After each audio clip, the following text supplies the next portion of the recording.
are here to talk about Dr. Jekyll. Yeah, This is, it's not the first time that you've worked with the director, Joe. You worked with him quite early on in your career. How was it yeah. sort of reuniting with him for Dr. Jekyll? Oh no, honestly, Joe is like one of my best friends, and yeah, just so we just like it was in lockdown, and I got like he rang me and was like, "I'm going to send you a script and read the role of Rob," and yeah, I got it and was like, "Oh, cool, cool, cool." I assumed I'd have to audition, and he was just like, "No, no, no, it's yours. It's been written for you." And I was like, "What the hell?"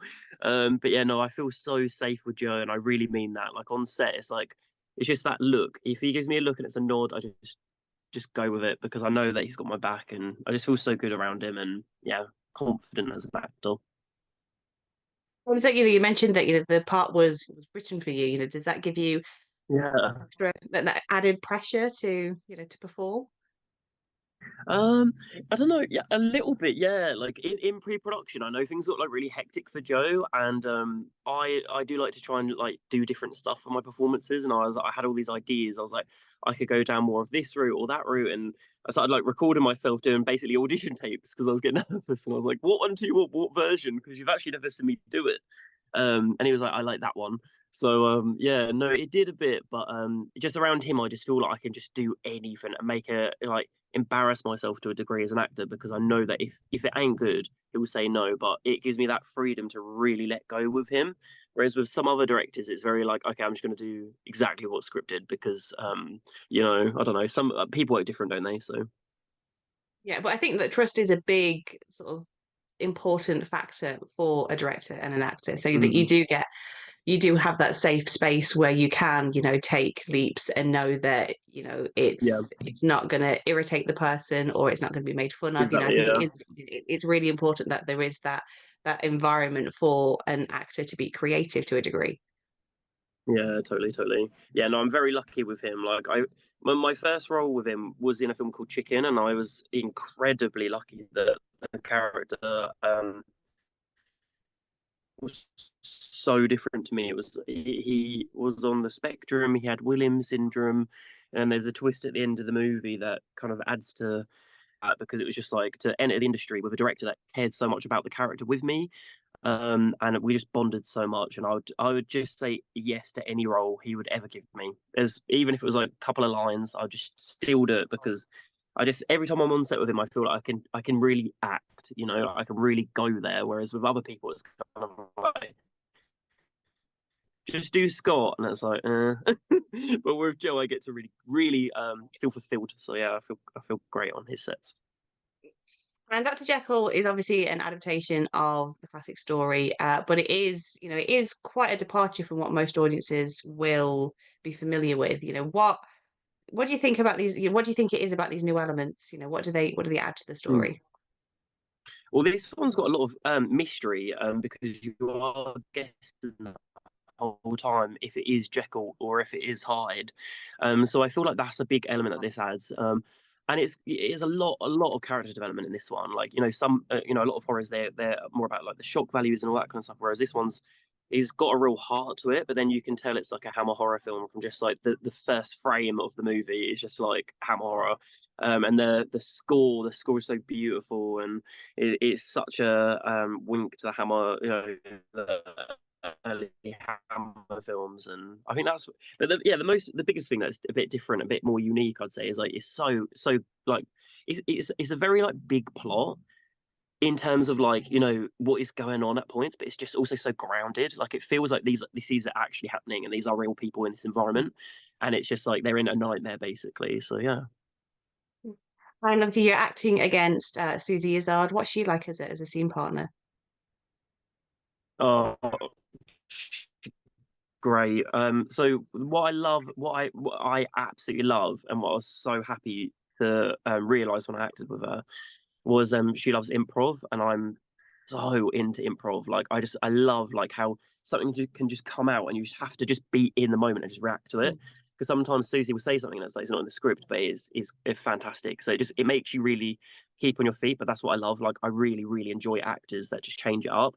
Or if you change like an inflection or something that you're doing as an actor, like they will respond to that, and that's what it's all about. It sounds so basic, but like, the whole acting is reacting. But just the amount of people that do not do that, And then you get in a scene with Eddie with Susie. It's just so bouncy. Like the scene is just like you're throwing this ball back and forth with each other, and it's just, energy is so great with her. And yeah, I just loved it. I thought every moment was great. And I guess it kind of works its way nicely with the characters as well, because Rob never knows what Nina's gonna say. She is sort of always catching him off guard with a various Thinking all kind requests. of So thing. yeah, so they're doing the improv must have really helped with that. Yeah, exactly. Like, yeah, you've hit the nail on the head. Yeah, it was like it was so fitting for these characters, and it was actually so nice that it would sometimes always come. Well, a lot of the time it would come from Susie the improv, and then I'll just kind of like go back to it, like respond to it. But yeah, exactly. It was so fitting because it just made me kind of go, Jesus, I don't know what you're gonna say at points. What a great scene that I remember doing was the big finale. There's a scene and it goes on for like 8 pages. And it was really really long and it could have felt boring. It could have felt tiring as an actor, like just doing the same thing over and over and over, like these big monologues. But oh my god, it was not. Like I was watching. There's a moment where I don't really speak much. It's more kind of like reaction, and it was hard at times when I'm not on camera, like to keep in the moment because she's just so yeah, it's just a masterclass. She was great, amazing. So yeah, I was very lucky, and I loved the improv. And just ahead of the Fright Fest screening, it was sort of announced that this was going to be the opening of a new era of Hammer horror. What are you excited about seeing in this new chapter of this iconic brand? Yeah. Oh, there's just so many characters that like I miss. Like I'm genuinely a horror fan, and it's like I really want to see them come back. And there's certain like characters that they have, that they created, they started with and stuff. And I just want to see them come back, and I want to see them in interesting ways. And you've got films like Talk to Me and all this kind of stuff. And I feel like they could be great, stuff like that, like reimagining, like essentially with that, it was like reimagining a Ouija board. And I feel like there's so much amazing stuff that people can do now. And it's like just getting creative with old concepts and like rejigging them and making them for modern audiences. And just, I love that. Like, from what I'm hearing, is that they don't want to be typical. They want to make their films different and unique and using what the storylines, but really reimagining it. And I think that's going to be hopefully. And also, we need like a UK's Blumhouse and Hammer Horror. I mean, like, do you know what I mean? It's incredible, and I feel like the UK needs that. Like, horror has such a dedicated audience, and they show up every time to the cinemas, and that's why I feel like horror just keeps on. So yeah, I'm so excited for it. Yeah. And outside of acting, you're also a very busy producer. I mean, you look on your IMDb credits, and it's like 100 films a year that like one.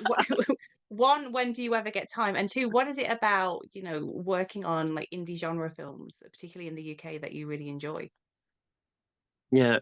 I don't really have a life, so I do just work, but I absolutely love it. Since I was like honestly 10 years old, like I remember nicking my dad's massive video camera because they used to be really bulky and I used to make my own little like horror movies literally since I was about 10. And I was writing scripts since I was a kid and stuff. Like I've been so obsessed with this for so long, so it's so natural that I'm making my own stuff. And the only reason I do it is because between acting jobs, I can't sit still. And so it's just natural for me to do that. So yeah, that. And then with what was the other part of the question? Sorry. So What is it about working sort of in indie genre, particularly in the UK, oh that yeah, excites you? yeah, sorry.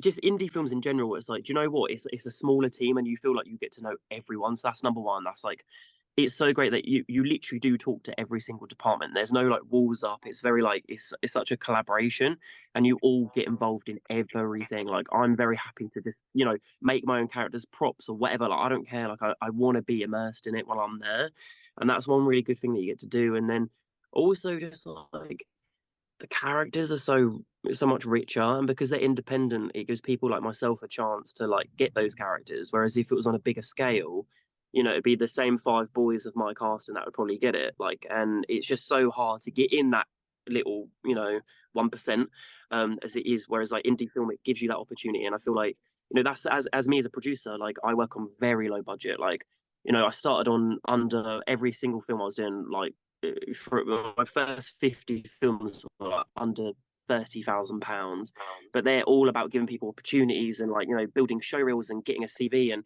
all that. And I think that's what it's about. And I think that's what independent film is so important. And I will forever do it just because I just think that's just not only are the people great, but like everyone's so passionate. Like 9 times out of 10, people are so passionate and they want to do it and they want to be there. They want to commit. They want to make the best product.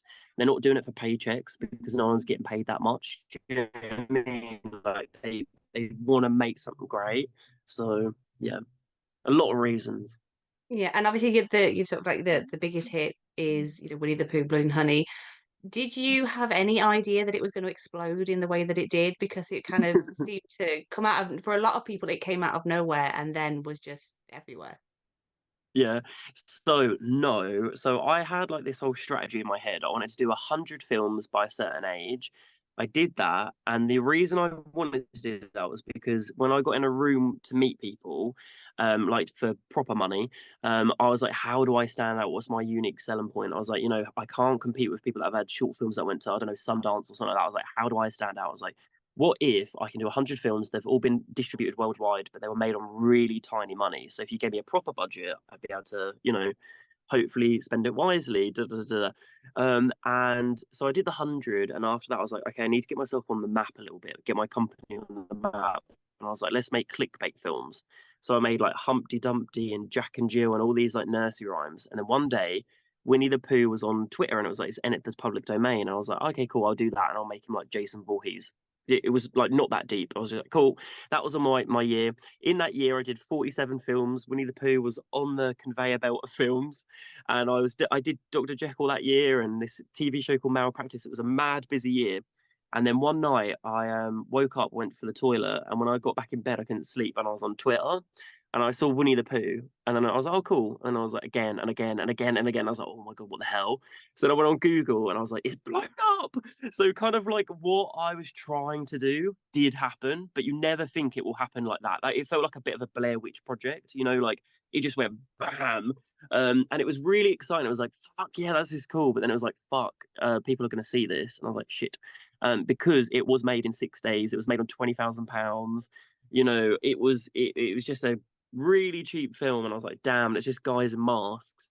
So then I was like manically trying to get some money to do some reshoots and all this because, before I knew it was going to cinemas and just crazy. But the sequel, we've just shot the sequel and we're actually in post for it now, and it's turned out really well. And this is we had like an okay budget for this one, so I feel like this is going to really show what we're able to do. The first one, we had it against us a bit, and it was kind of like it was just crazy. Like IMDb, we were like number 2 on most anticipated movies, below Barbie and above Oppenheimer. Like do you know what I mean? It was just like it was just crazy. And yeah, but the sequel I'm very excited about. But yeah, it's given us a lot of opportunities and a lots of doors are opening, and everything I'd planned and all the hard work feels like it's finally paying off. So I feel very excited. And I think it's right, you're playing Christopher Robin in this one. What's it like being stalked by these sort of like monstrous beings? Yeah, so Reese, the director, he roped me into this one. He was like, "Can you act in it as well?" I was like, "I never act in the stuff I produce, just because I feel like it's just too many hats you have to wear." Yeah. And then we were like, "No, we've got a proper budget." And then so I said, "Yeah." Then 2 days before the shoot, the costume designer forward slash production designer just dropped out. So then I was like ordering all these costumes for everyone and all that. I was like, "Oh my god!" And then 2 days later, I was on set against Pooh. So yeah, it was chaotic in terms of work wise, but in terms of acting wise, it is just like you do. I literally remember there being a scene with Pooh's got a chainsaw and it's on fire, and he has to like plunge it for a car door at me. And I do remember just sitting there thinking, what am I actually doing? I was like, this is nuts. But yeah, I had to use a lot of imagination. I'll tell you, probably the most I've ever used my imagination for that film, because like the stakes are so high constantly for the character, and I don't want him to be like a misery pants because he's got to be likable. So I was getting really creative. Like, you've got to make him likable. He can't always be down and out, but he's getting all these things, these hurdles against him. But yeah, I think Pooh looked really good in this one. Like, he had all prosthetics on, and his face all moves, and it allowed the actor to actually act in this one. And Tigger was scary as well. There's some great stuff with Tigger. So yeah, it was just crazy. crazy. And going, sort of going back to Dr. Jekyll, obviously it's releasing digitally in the UK very soon. Why should people take a chance on this version of Jekyll?